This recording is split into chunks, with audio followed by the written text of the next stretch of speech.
What if Ravana, the mighty demon king from the Ramayana, didn't meet his demise at the hands of Lord Rama? Ravana, with my invincible powers, victory is assured. Nothing can stand in my way.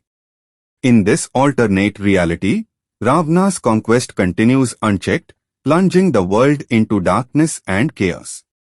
Lord Rama, we must act swiftly to stop Ravana before it's too late. Our people need us. But Ravana's power is unmatched, and with each passing day, hope seems to fade away. Rebel leader, even in the darkest of times, there is still hope. We must unite and fight for what is right.